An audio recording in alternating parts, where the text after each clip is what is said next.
ইয়া আল্লাহ, 21-এর এই প্রথম প্রহরে আমরা আপনার কাছে হাত পেতেছি মাওলা। 52-এর ভাষা আন্দোলনে যারা শাহাদাত বরণ করেছিলেন সকলকে আপনি জান্নাতুল ফেরদাউস নসিব করে দিন। শহীদ মিনারে শহীদদের আত্মার মাগফিরাত কামনায় প্রধানমন্ত্রী তারেক রহমান ও 11 জোটের নেতারা দোয়া করলে এটিকে ইতিহাসের প্রথমবারের মতো দাবি করা হয়। তবে এই দাবি নিয়ে সামাজিক যোগাযোগ মাধ্যমে নানা তর্ক বিতর্ক শুরু হয়েছে। পক্ষে বিপক্ষে নানা যুক্তি থাকলেও সবার মনে প্রশ্ন একটাই, এবারে কি প্রথমবারের মতো রাষ্ট্রীয়ভাবে শহীদদের জন্য দোয়া করা হয় নাকি পূর্বে হয়েছিল? শহীদ মিনারের মোনাজাতকে কেন্দ্র করে যখন উত্তাল নেট দুনিয়া, তখনই 1953 সালের 21 ফেব্রুয়ারি শহীদ মিনার এলাকায় মোনাজাতের একটি ছবি প্রকাশ পায়। সেই ছবিটি সম্পর্কে বিভিন্ন সূত্র থেকে জানা যায়, 1953 সালে প্রথম শহীদ দিবস সকালে ছাত্রজনতার শোক শোভাযাত্রা করে এটি ঢাকা মেডিকেল হোস্টেল মোড়ে শহীদদের আত্মার মাগফিরাত কামনায় মোনাজাত করা হয়। এমন তথ্য তৎকালীন জাতীয় সংবাদপত্রেও প্রকাশিত হয়। 1953 সালে মোনাজাতের সেই ছবির উৎস হিসেবে অধ্যাপক রফিকুল ইসলামের নাম রয়েছে।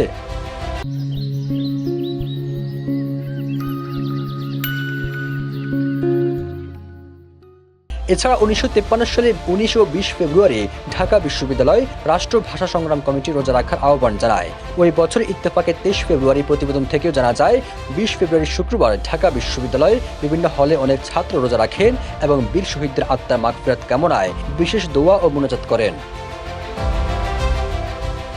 স্বাধীনতার পরবর্তী সময় 1972 সালের 21 ফেব্রুয়ারি শহীদ মিনারে শহীদদের আত্মার মাগফিরাত কামনায় রাষ্ট্রীয়ভাবে মোনাজাত করেছিলেন তৎকালীন প্রধানমন্ত্রী বঙ্গবন্ধু শেখ মুজিবুর রহমান। 1972 সালের 23 ফেব্রুয়ারি দৈনিক ইত্তেফাক ও দৈনিক বাংলা পত্রিকায় প্রকাশিত প্রতিবেদনে এই তথ্য পাওয়া যায়।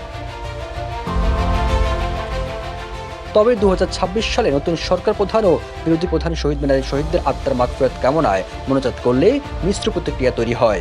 অনেকে বলছেন শহীদ মিনারে কখনো ধর্মীয় আচার হয়নি, এটি ধর্মনিরপেক্ষ স্তম্ভ। আবার কেউ কেউ বলছেন শহীদ মিনার শ্রদ্ধা জানানোর স্থান, ধর্মীয় আচার পালনের স্থান নয়। তবে শহীদ মিনার বা ভাষা শহীদদের স্মরণে মোনাজাতের ঘটনা নতুন নয়। 1953 সালে প্রথম শহীদ দিবসে মোনাজাতের নজির রয়েছে। পরবর্তীতে স্বাধীন বাংলাদেশে 1972 সালে তৎকালীন প্রধানমন্ত্রী শহীদদের আত্মার মাগফিরাত কামনায় মোনাজাত করেছিলেন। দীর্ঘ সময় পর যেন আবারও সেটি ইতিহাসে পুনরাবৃত্তি ঘটছে। সবুজ আলম, নিউজ ডেস্ক, ইত্তেফাক।